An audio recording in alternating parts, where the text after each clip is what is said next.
Okay guys, Assalamualaikum, selamat sejahtera and welcome back to my channel. Okay guys, sejak kebelakangan ni ramai yang PM saya di Instagram, ada di ruangan komen pun banyak saya dapat, di Telegram, yang diorang tanya macam ni guys. Soalan dia sama saja. Bang, saya baru breed ikan, boleh tak saya bagi makan ni? Bang, saya baru breed, boleh tak saya bagi makan ni? Ada yang kadang tu kan, diorang siap snap gambar lagi jenama yang diorang pakai. Macam lah saya dah pakai semua jenama yang wujud dekat dunia ni.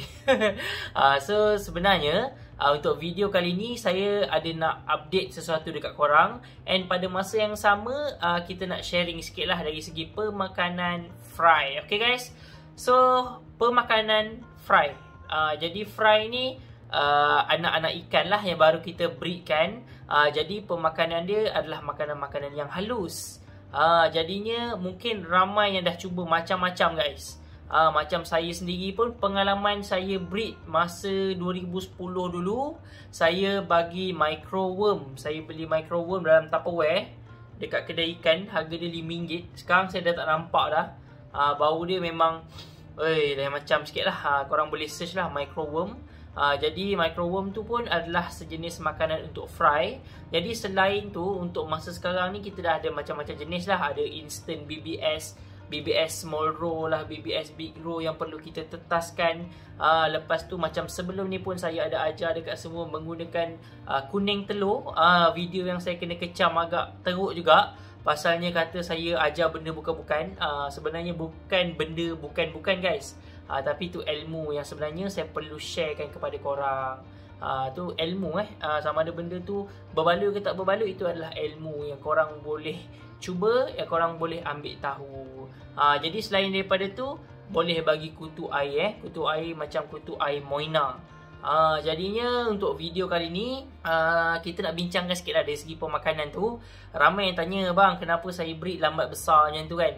Jadi untuk lambat besar ni, pemakanan ni pun adalah antara aspeknya lah. Mengikut pengalaman saya, pemakanan seperti BBS ni dia tak terlalu cepat membesar.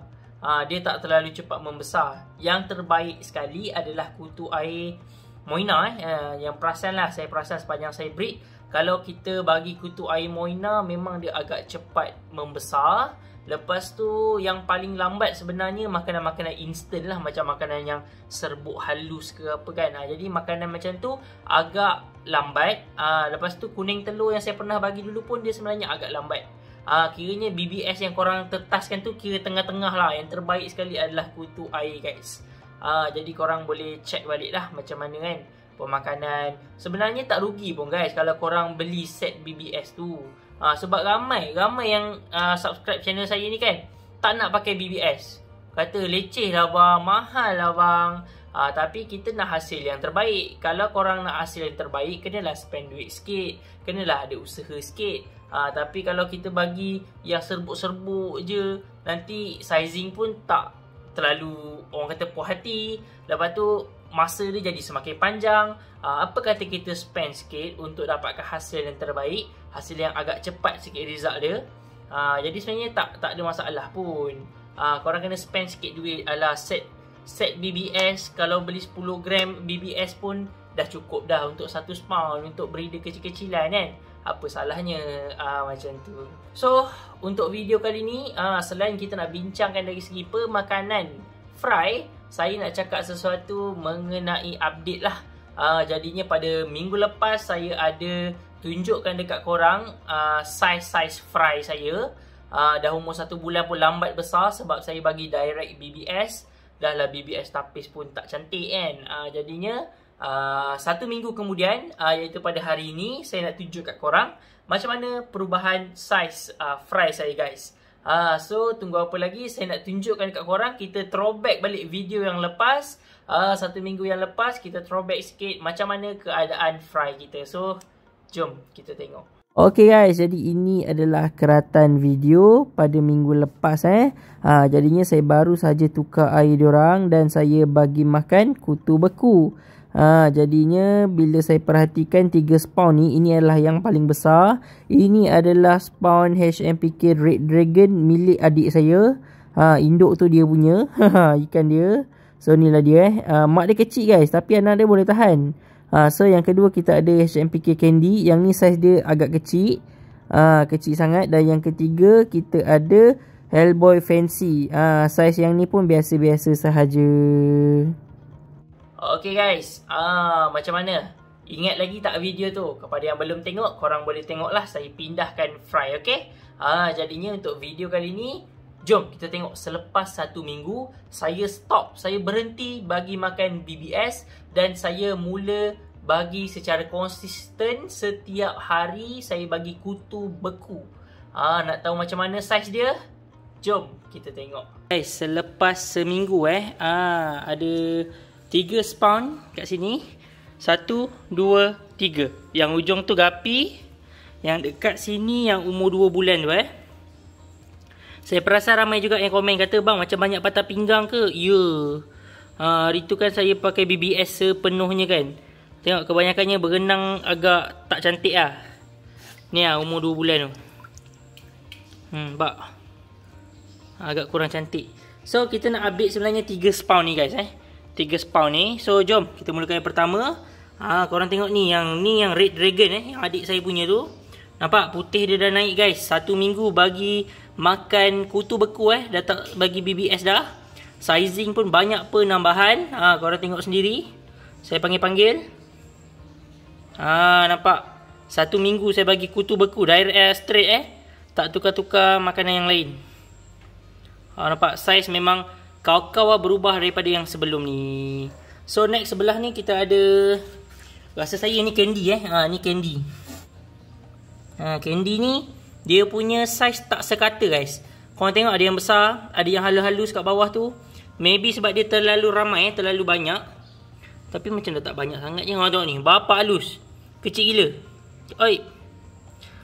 Kecil-kecil. Ada yang besar, ada yang kecil. Dia punya saiz tidak stabil guys And satu lagi guys, Hellboy ni kesian orang. Korang tengok. Pecah-pecah gabus ni. Kenapa ni? Ni dicakar kucing guys. Itulah saya kata cabaran cabaran buat outdoor ni. Kena kacau kucing geng. Nampak? Aduh nampak? Kena bersihkan balik. So kondisi air nampaklah najis agak banyak juga. Yang ni pun agak banyak. Dia sebenarnya bukan najis saja, tapi sisa makanan sekali cacing beku tu kalau tak dibuang, kalau berlebihan memang menjejaskan kualiti air. Ni apa guys? Ulat kayu, ulat roti. Siapa yang bagi ni? Ya Allah. Adalah ni yang bermandai-mandai bagi ni geng. Ulat lah.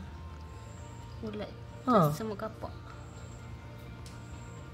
Aduh Okay guys, bukan. Ni macam ulat lampu tu, nampak ni kepak dia. Aduh tak pasal-pasal saya fitnah orang bagi makan ulat roti. Bukan ulat roti, tapi ni ulat lampu ni, macam ulat lampu nampak. Macam lebah yang tu lah.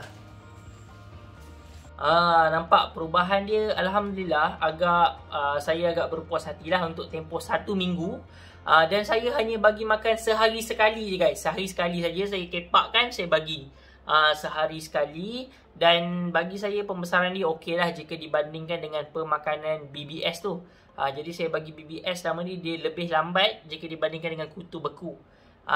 Dan saya tahu akan ada yang tertanya-tanya, bang, kutu beku ni boleh tak saya bagi masa umur dia 3-4 hari? Jadi masa umur 3-4 hari sebolehnya korang jangan bagi kutu beku. Sebab kebiasaannya fry ni dia tertarik, dia attract dengan makanan yang bergerak. Macam BBS ke, kutu moina ke yang hidup kan, korang boleh lah bagi. Tapi kutu beku ni guys, dia tak sesuai. Yang pertama sebab dia tak bergerak lah, dia dah mati, dia dah dibekukan. Dan kemudian yang kedua, kutu beku ni dia dalam bentuk ais, dia sejuk sangat. Jadinya untuk fry yang kecil-kecil, yang muda-muda baru 4-5 hari ni, sebolehnya korang jangan bagi kutu beku. Sebab kutu beku ni akan menjejaskan suhu air fry tersebut. Dia akan menyebabkan suhu air fry tu sangat-sangat sejuk lah. Jadinya tak sesuai. Jadi bila kita boleh bagi kutu beku ni?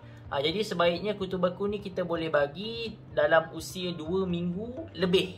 Biasanya saya bagi dalam usia 16 hari, 17 hari. Saya dah cuba dah bagi sikit. And kalau macam sekarang ni dah sebulan ni memang saya bagi terus je lah kutu beku. And kepada yang tertanya-tanya mana nak beli kutu beku, saya tak ada jual, tapi korang boleh carilah dekat breeder berdekatan ataupun dekat kedai-kedai ikan yang berdekatan lah. Tapi tak semua kedai ikan ada jual. Korang kena tanya, ada tak kutu beku? Kutu beku tau guys, bukan cacing beku. Jangan keliru, okay? Okay. So guys, nampaknya sekadar itu saja perkongsian pada video kali ini. Kita bincangkan sikit mengenai makanan fry yang ramai tertanya-tanya apa patut saya bagi, kenapa lambat besar, macam tu. Dan satu lagi, kita ada tunjukkan sedikit update selepas 1 minggu saya menukar diet fry daripada BBS kepada kutu beku.